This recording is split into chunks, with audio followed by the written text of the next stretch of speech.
उनके कई माँ पे बेटा रोष मत करना, जिन्होंने राम जी को जंगल दिया और भरत जी को राजगद्दी दी। ईर्षा किस पे नहीं करूंगा माँ? बोले बेटा भरत भैया पे कभी ईर्षा मत करना, क्योंकि मुझे विश्वास है मेरा भरत ऐसा नहीं। भले ही माँ कैकेयी ने उनको राज्य दिया है, और वो ऐसा नहीं है कि राज्य को स्वीकार कर लिया।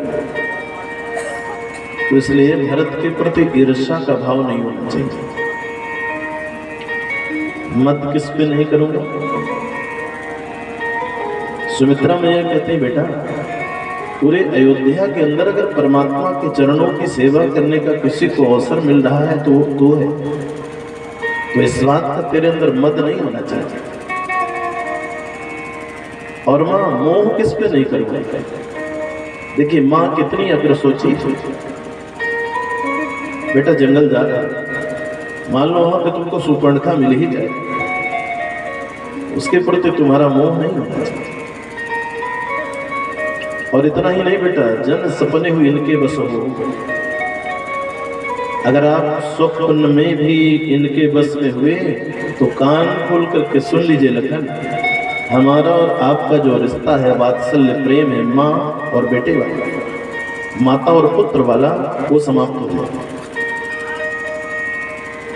तो लक्ष्मण भैया ने कहा कि माँ जब तक मैं जागता रहूंगा तब तक तो इन चीजों का ध्यान रखूंगा, पर मान लीजिए नींद आ गई, सो गया, और सोने में ये स्वप्न दिखाई दे गया कि हमारा उर्मिला के प्रति राग हो रहा है, कैकेयी के प्रति रोष हो रहा है, भरत भैया के प्रति ईर्षा हो रही है, सेवा के प्रति मद हो रहा है, और सुपर्णखा के प्रति मोह बढ़ रहा है।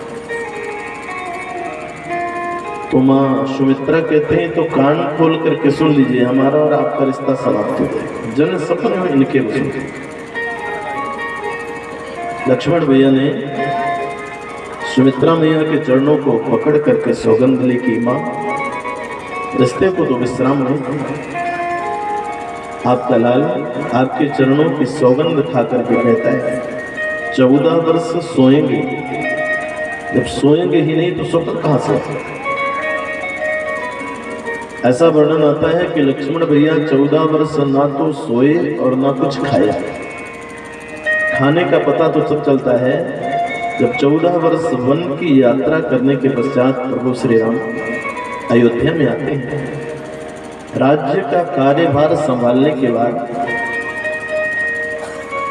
आनंदित रहने लगे। तो एक दिन देखा कि ये तो वही दोने हैं जो हम प्रसाद के दोने भैया लक्ष्मण को दिया करते थे। ये लाइन लगा के सब दोने रखे हैं, जंगली वृक्ष के पत्तों के बने हुए। तो प्रभु श्री राम ने लक्ष्मण भैया को बुलाया, बोले लखन ये वही प्रसाद है जो हम आपको देते थे? बोले हाँ भैया आप मुझे देते थे। मैं प्रसाद को सम्मान पूर्वक प्रणाम करके बाण में रख करके उर्मिला के लिए भेज देता।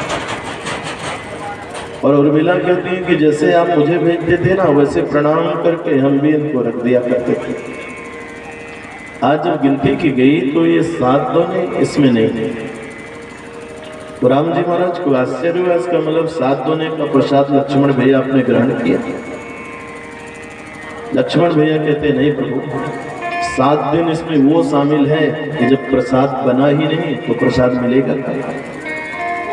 पहला दिन जिस दिन हम लोग श्री अवध से विदा होते हैं, अवध को छोड़ते हैं।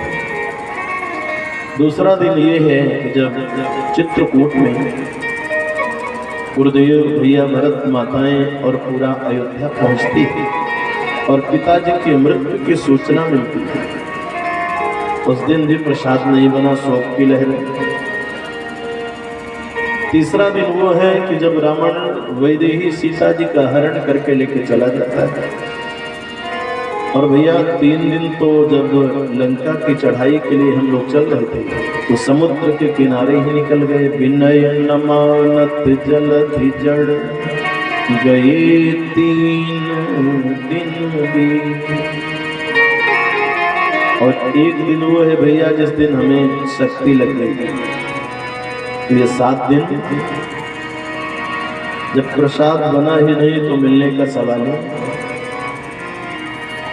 तो सनातन संस्कृति के 2 महापाप हैं, अपनी प्रशंसा सुनना और दूसरे की बुराई। लिखा है माता पुनातु हस्ताभ्याम निंदकः जिह्वा मलः। माँ अपने बेटे के मल को तो हाथ से साफ करती है, लेकिन निंदक दूसरे के मल को जिह्वा से साफ कर देता है। इतनी बड़ी बात लिख दी है, इसलिए निंदा से बचे। जहां किसी की बुराई हो रही हो वहां से दूर चलिए।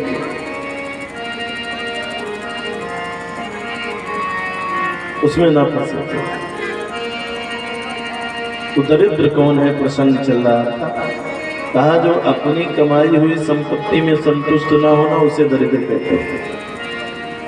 एक बड़ा सुंदर प्रसंग आता है। एक बार एक त्यागी महात्मा जिन्होंने करोड़ों करोड़ों की संपदा को देखा नहीं, छूने की तो बात जाने दीजिए, वो भक्ति के मार्ग में जा रहे थे तो उनको एक सोने का सिक्का मिल गया।